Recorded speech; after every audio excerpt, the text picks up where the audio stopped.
Hello and welcome to Rise of Humanity Personal Development for the Spiritual Warrior. I am your host Chris Karamaya, and today I'm joined by my guest G. Mark Phillips. Mark is host and founder of the podcast Enhancing the Human Experience and the author of multiple books including Just Be It, The Secret to Having What You Want in Life. Mark is very passionate about his work and is committed to discovering the truths about who and what we are and sharing that knowledge with those who are on a journey of self-discovery. Mark, it's great to have you on the show. Thank you for being here. Thanks, Chris. I'm really excited to be here. I was looking at you posted a new episode on your podcast a couple of days ago, and the title made me laugh. A Man's Vision, Prescription Eyewear for Women. What's that about? Well, most of the time my podcasts are pretty serious. I take personal development and, raising consciousness really seriously. But I do have a playful side within me and a jokester, kind of sarcastic side. And that was really what that was about. It's, I have a lot of female friends, and they talk about the differences between the way they see the world and the way their boyfriends or husbands see the world, and I get a kick out of it because I get to see these insights and nuances to how male and female view the world. And this was something I thought about, years ago. I thought, gosh, I got to write a kind of a sarcastic play on this, where, what if women could put on a pair of glasses and really see the world the way men do, in the sense that, maybe not so detail oriented to like the cleanliness or the things having to be a certain way or this way or that way. And I thought, gosh, I got to play on this. So that's really what that was. Kind of a snarky little play, just to add a little brevity and a little fun to the whole thing I'm doing. Yeah, that's great. I like it. So, so it was back in 2013 that you decided to make this shift and begin building a business around your passion. What was it that brought that decision about? What was the trigger? It maybe wasn't one thing in particular. It was, I guess, as we all go through this kind of uncovering of what we really want to do in life and getting to know ourselves more and more as years go by, I had this moment of kind of coming to a fork in the road, and I projected out if I was on the same path or stayed on the same path I was on, where I'd be in 20 years, and if I'd be, find meaning and find fulfillment and be doing something I was passionate about. And I wasn't really there on the path that I was on. It was still a great path. I loved the people I was working with, but I thought this will be more fulfilling, following the personal development road and spirituality and really understanding the creative power of thought was much more meaningful and fulfilling at that point. So I kind of did, in a sense, a 180, because I've been planting these seeds in the design and space planning and that kind of world. But I did kind of a 180, and I've never looked back. I'm really thrilled. Of course, building a whole new journey now, but I enjoy it. Yeah, absolutely. I can completely relate to what you're saying, because I used to be in the hospitality industry. Oh, really? Yeah, I was working at management level. I was doing quite well for myself, but if I said, like, honestly, do I want to be doing this in 10, 15 years time? And the answer was no. So I had to be, even though it kind of felt like, oh, this is a safe choice for now. I'm getting a decent bit of money coming in, and I can just kind of think about the what I really want to do later. I just got to that point where I was like, I have to make this jump. So, yeah. Yeah, I think people have those types of moments all the time. I think it's pretty common, and I've heard other people say that, use the analogy of a tree. They've climbed a tree and climbed out to one branch to build a business, and then they've realized that branch isn't going to get them where they want to go, either physically, spiritually, mentally. So they've had to climb back down and climb up another tree, so to speak. Sounds like you know all about that. Yeah, absolutely. It is a difficult path. It's tough, and you face a lot of challenge and adversity. I mean, what kind of resistance did you face, or was it kind of gradual and smooth sailing more? Well, definitely there was resistance. Once I got on that path, there were a number of blocks that I'd gotten over. I'm sure there'll be many more down the road. But when I was writing Just Be It, The Secret to Having What You Want in Life, I kind of wrote it twice. I wrote it once, and I wasn't happy with the kind of way I was approaching the topic and how I was getting to the point. So I wrote it again, and I realized I had some kind of an internal block within myself, and I kind of had this moment. It was late in the night, and I kind of had this, you talk to yourself and say, okay, let's bring this to the surface and get this out, because we're going forward, you and I, the me inside of us. And I said, we're going forward, so let's get this block out. And it kind of emerged that this belief that I had that I wasn't an authority on the subject. And at that time, my conscious mind came online and said, wow, if you've been studying this for, 15, 17 years and you're not an authority, who is? And immediately that belief just dissolved very quickly, and I was able to finish the book in a couple of weeks and get it done. But it was beneath my consciousness, and I wasn't aware of what was holding me back, those invisible barriers. Yeah, absolutely. So that's one of them. Yeah, that's so cool. I mean, when you talk about being an expert, 50% I find, or I feel, about being an expert is just simply believing that you are having the mindset and the belief that you can impact someone's life. And obviously honing your craft and learning your skills are very important, but unless it doesn't matter how much skill you have, unless you believe you can help people, you never really will. I agree wholeheartedly, Chris. And it's like just that shift in thinking, because otherwise, and I can see myself being on this path, otherwise you prepare for your whole life and you never execute and do the thing, and then you're always waiting to be ready, right? And so I wholeheartedly agree. Yeah, that's one of the big challenges I face, because especially with starting this podcast, I mean, I tried things in the past before, and I always ended up building up to this moment where I thought I need to become someone else. I need to become ready and then come back and start my podcast or start my blog or whatever it was. Yeah. But I eventually realized that I will only be ready if I just go and do it. And that's the path to becoming the person that I want to be. Absolutely. I think about that all the time, that, the mastery comes from doing, and being ready and becoming an expert is a process of unfolding, and it's something that we grow into, right? And it really, along those lines, I look at kind of what I'm doing. One, I hope that my work helps other people and gets them where they want to go faster, and helps them, understand the mind and how to create, be a manifestation person.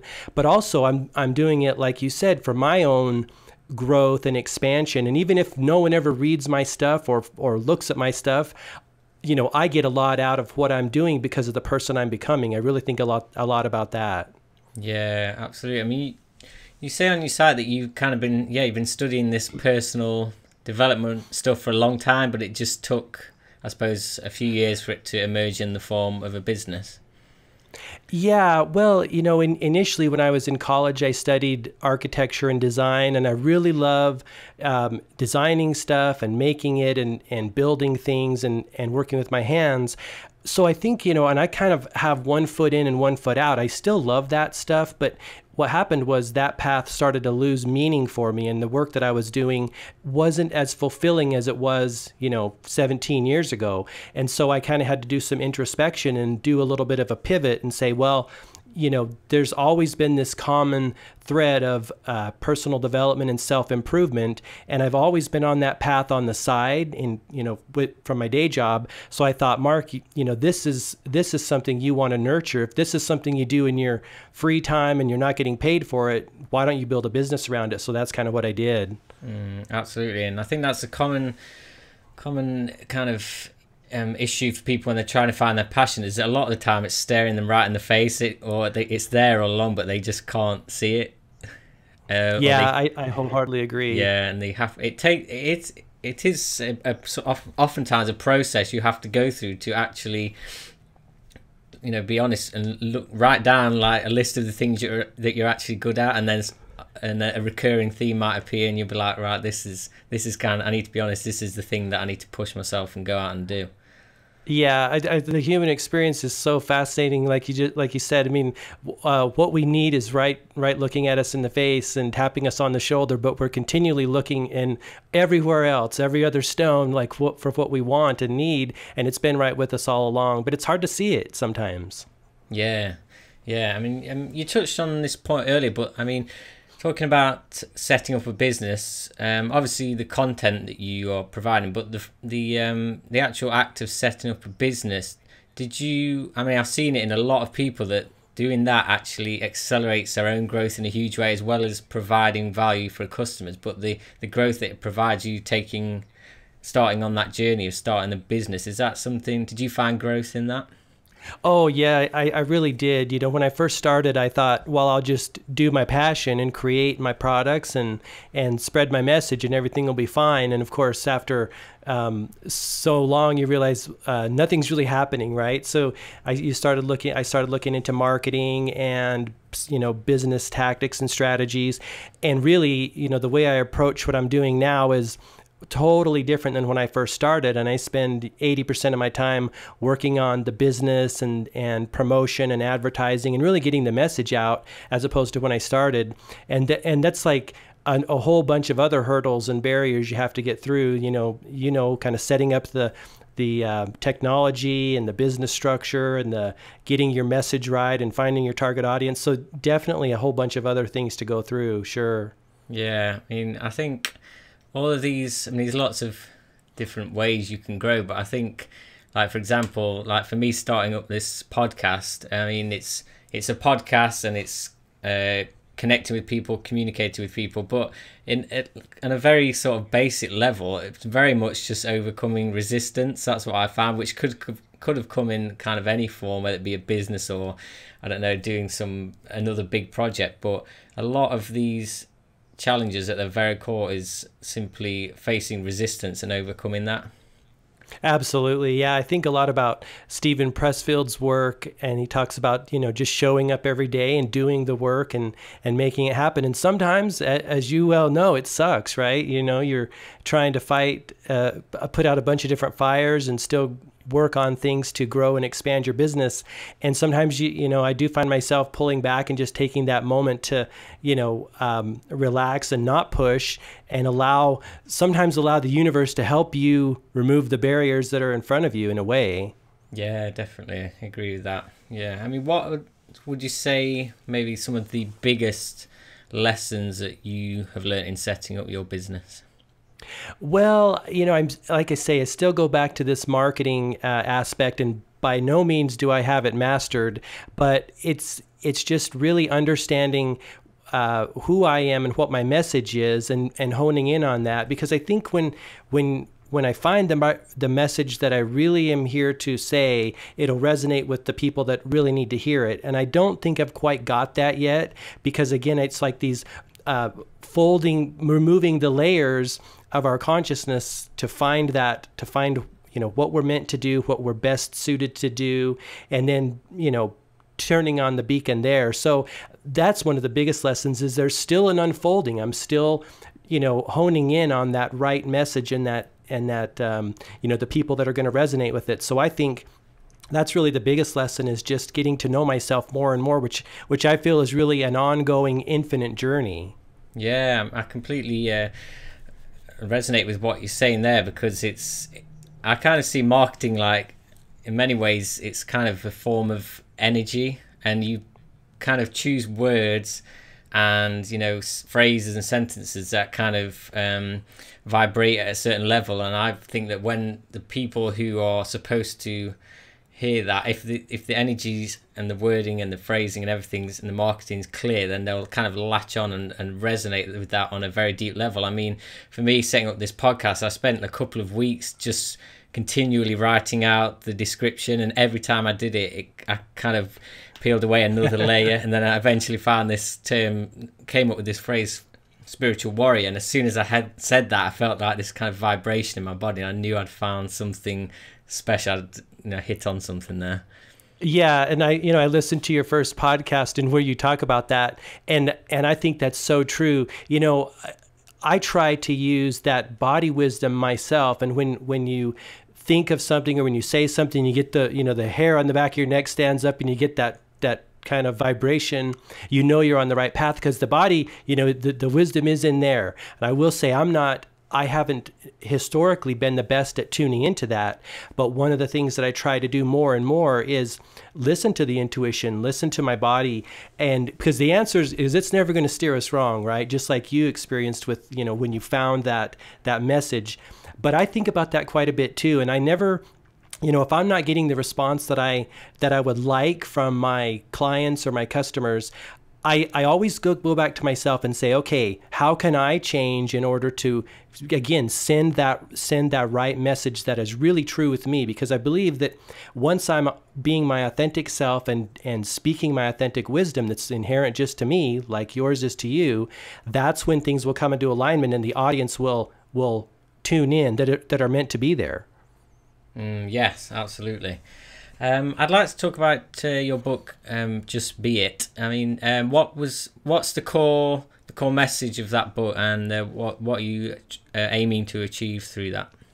Yeah, well, that book was the result of, in my research and years and years of reading all of these books by masters like Neville Goddard, Ernest Holmes, Emmett Fox. They all talk about this notion that what we are comes to us, and we don't attract what we want, we attract what we are. And so in order to have different experiences, we need to become different, right? And even Jim Rohn talks about this as in the sense that success is something you attract by the person you become. And we all know people that are doing a lot of things, but not attracting the things that they want. And that's because, what we are emanates far above what we do in life. And so even Ralph Waldo Emerson talks about this, and the notion that what you are speaks so loudly, I can't hear what you're saying.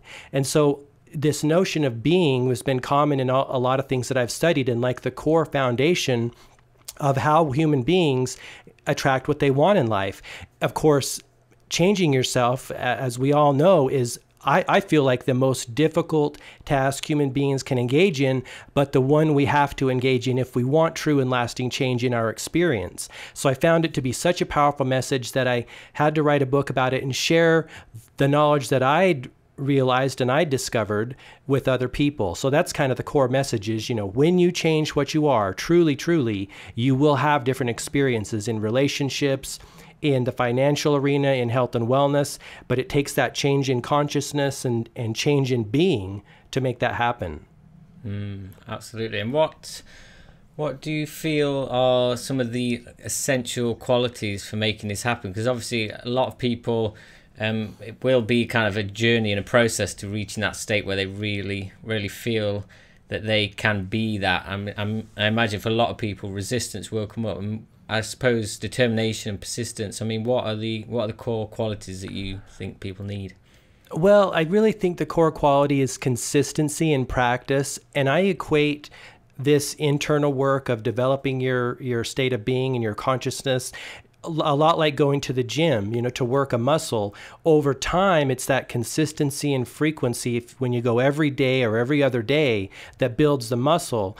And when you do that over a period of months and years, you're going to have a strong muscle. And so I really always recommend, and I try to do this myself, is the consistent practice internally of imagining yourself being the person you want to be, doing the things and having the experiences over and over again. Maybe set aside, 10 to 20 minutes in the morning and evening to sit, get quiet in a meditative state, in a relaxed state, and then visualize, but actually put yourself into that experience, into doing those things, being that person.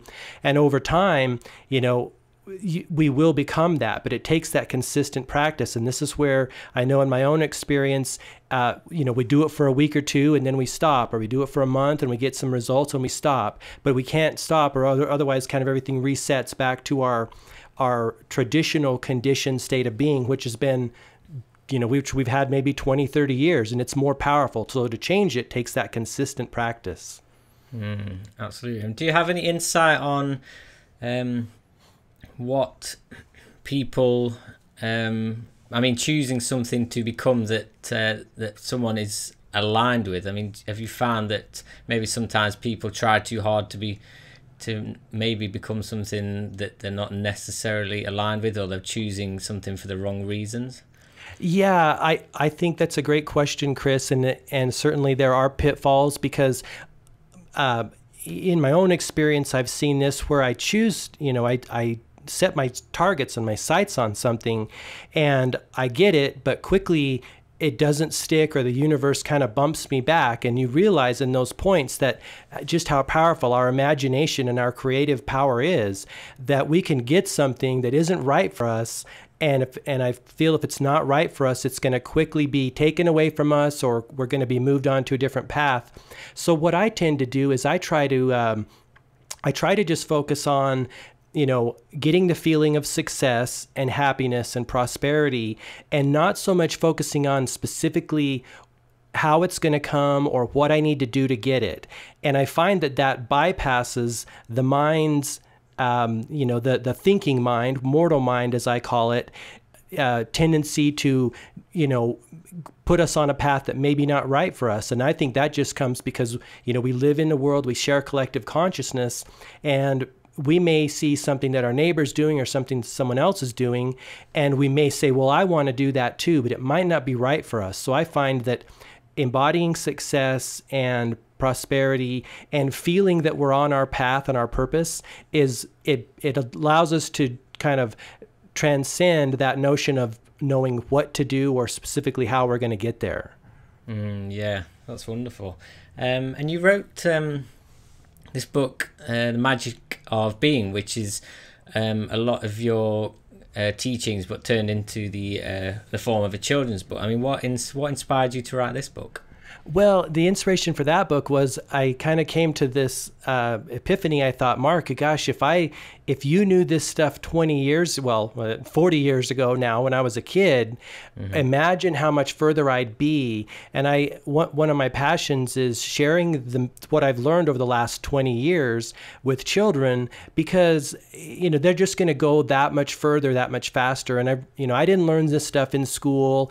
I didn't have a lot of books on this. Not that I had a great childhood. My parents gave me everything that I needed, but we can always do more and we can always go further. So I thought, I'm going to write this book in a way to the kid, to me as a child, and say, hey, this is what you need. But of course I can't do that, but I can still give it to other children, and hopefully they can adopt this message and really think about it, because it takes time and practice over many years. But if kids start, they'll get that much further in life. Yeah, and I think giving children those positive messages from a young age it's such a huge game changer potentially, and I think it's something that we need a lot more of in the world, because I don't think like the world's going to be suddenly like this amazing place because everyone raises their kids in like this amazing way. I don't think it's going to happen that way, but the power of raising a child with positive core beliefs and empowering beliefs is absolutely huge. Yeah, and I wholeheartedly agree. And I don't have children myself, but I see the benefit of, hey, if humanity, like you said, we're going to rise up humanity and enhance the human experience, we've got to pass knowledge on to younger generations, because as you know, there's a whole bunch of knowledge and information being pushed out that isn't so great for people, right? And so when you find like ultimate truth and deep wisdom, I think I feel I have a obligation to share it. And this is something we're not really taught how to use the imagination. We're not taught that we're spiritual beings having a human experience, like Desjardins talks about. And so I think as much as I can send that out, I want to do all I can, because that's where the real magic is. If we just talk about the thinking mind and the mortal mind, that's all great, but it's way downstream from state of being, state of consciousness, and that's where the real magic happens for instigating personal change or any type of thing in life. Yeah, absolutely. I think it's a great message that you're trying to get across, and it's a great book that you've written, really, for trying to get those positive messages to children. So let's talk about your podcast, Enhancing the Human Experience. What's the aim behind that? What kind of content and topics are you covering with that?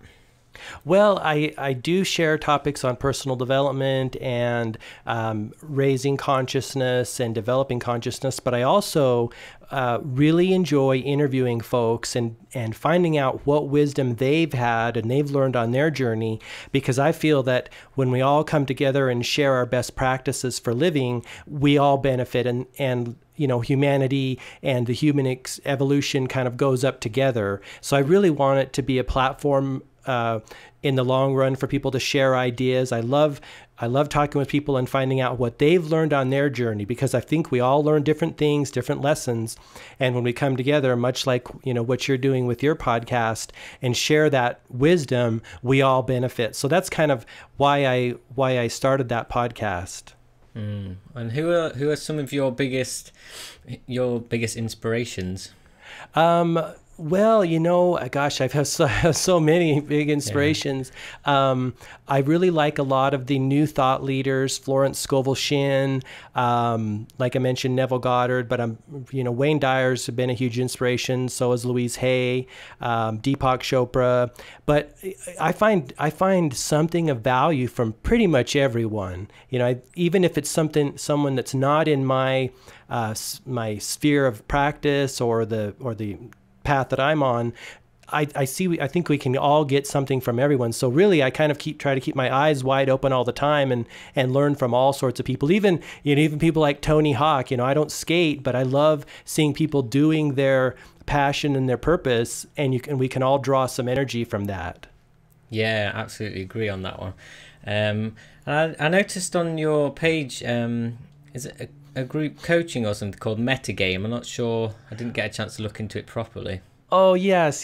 That's a side project, a collaboration I'm working on with a very good friend of mine who is a spiritual life coach specializing in manifestation and also business coaching. So it's very new. It's we've had one session, but we're excited about that. What we're doing there is sharing this wisdom, this really the inner game, the metaphysical game of playing life, targeted to entrepreneurs, small business people, and consultants, because like we talked about, that's where everything comes from. And I find that even in my own experience, I could be working really hard in the physical world, setting up the websites, doing the marketing, writing the content, and nothing's really going to change very quickly unless I get my consciousness right and unless I do the practices like we talked about earlier. So that's really, we're really excited about that, to share this wisdom with business people and entrepreneurs who maybe haven't been exposed to this type of knowledge, this esoteric, metaphysical knowledge that's really at the core of everything we're doing in life, and hopefully they'll get more success faster. Yeah, that sounds really awesome. So thank you. So going forward over the next few years, what's your focus? What are your plans? Are you still working part-time in a job, or? Yeah, I still have a day job, and we'll see if that ever, my goal is to eventually be full-time in the personal development business and in the books. As far as moving forward, I do have a number of books that I kind of think of them as like airplanes circling that need to land, that are close to being done or in the process of getting into print. They've been in ebooks. I've got a couple of books that I need to get into print now. And so I've spent so much time building the podcast platform and doing a lot of the kind of structural work. I need to now pull back a little bit and land some of these books and projects, to kind of fill up the pipeline. Because I think, that's where you really start to get some traction, is when you start, making products that people want. And then the podcast I really view as kind of the beacon, sending the signal out, driving the traffic in. Absolutely. And there's a couple of questions that I like to ask guests in every interview that I'll ask you now. And the first one is, what would be your number one tip for the spiritual warrior looking to upgrade their personal performance today? Well, I would say to try to develop intuition and that the wisdom that transcends the thinking mind, the mortal mind, because like I mentioned, there's a lot of pitfalls if we just focus on using the mortal mind. I think we need to transcend that and get to that, pure point, for lack of a better word. Wonderful. And the second question is, what would be your best advice on how the spiritual warrior can contribute to the rise of humanity? Well, sharing the knowledge that has benefited you in life, really, and where you've got great returns, sharing that knowledge with other people, because I think it's common for people to think, well, if I know something, everyone else must know it. I've fallen into this pitfall before, and after you talk with people a while and you share some of the wisdom or knowledge that you've gained and they haven't had that, you realize very quickly that, wow, I have a unique perspective and I have almost an obligation to share it so that we can all come up together. Yes, wonderful. I love that. So, Mark, where can the listeners find out more about you and your work? Sure. They can visit my website, which is gmarkphillips.com. I'm also on social media, Instagram, Twitter, Facebook. Facebook is G Mark Phillips Fans. Everything else is branded G Mark Phillips. But I've also got books in Amazon, and of course the web or the podcast is available on iTunes and Google Play and all the places like that. And it's called Enhancing the Human Experience. Awesome. Thank you for sharing that. So, yeah, just to say thank you for coming on the show today, Mark, sharing your knowledge and your story and what you're contributing to the world. So thank you very much. Absolutely, Chris. I really appreciate it. It's been fantastic talking with you.